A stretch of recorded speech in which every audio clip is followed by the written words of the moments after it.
इंद्र कहने लगे कि हे कृष्णा,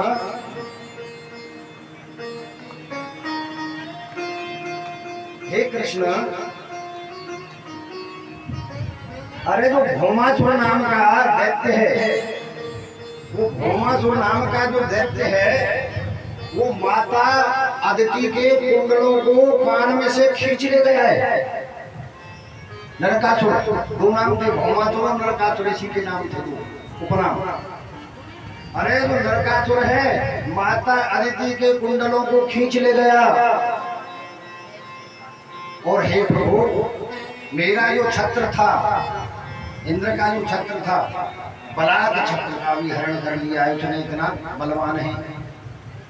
इंद्र रोए। अब महाराज भौमासुर को, जो भूमि का पुत्र था, भौमासुर को ये वरदान था कि जब तक माता नहीं कहेगी तब तक मैं मरूंगा ही नहीं। महाराज बड़ा धुरंधर हो गया था। अब कौन की माता ऐसी होगी, चाहे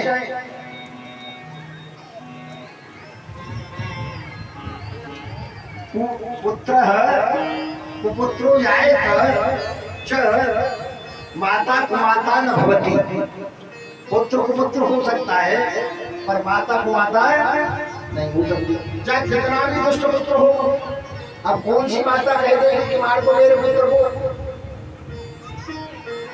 अब भगवान ने विचार किया, भगवान ने विचार किया तो जो सतभामा थी, सत्राजित की पुत्री, वो महाराज भूमि की अवतार थी। कौन थी? भूमि की अवतार। सतभामा जी को साथ में बिठाया भगवान ने करोड़ पर, और बिठा करके महाराज उस नरकासुर के प्राग्ज्योतिषपुर नामक नगर में भगवान घुस गई। अब महाराज उस नगर में 4 परकोटा थे। नगर के 4 परकोटा थे। तो भगवान ने चारों के चारों परकोटाओं को अपनी गदा चक्र आदि के द्वारा तोड़ दिया, आयुधों के द्वारा परकोटाओं को नष्ट कर दिया।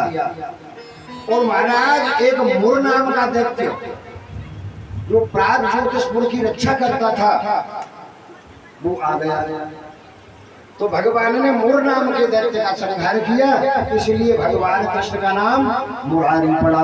बोलिए मुरारी भगवान की। भगवान को मुरारी कहने लगे, मुर दैत्य का संहार कर दिया। अब महाराज इस नरकासुर ने 16,100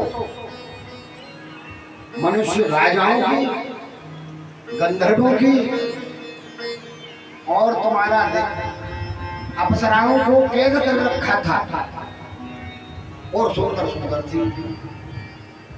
और विचार करने लगा कि जिस समय 1 करोड़ हो जाएंगी ना, तब सभी के साथ, इसलिए हमारा एक ही रास्ता बचता है कि हम आत्महत्या के समय कोई दूसरा रास्ता नहीं। भगवान कृष्ण हंसने लगे, कहने लगे, अरे देवियों, अरे हत्या तो काहे करते हैं।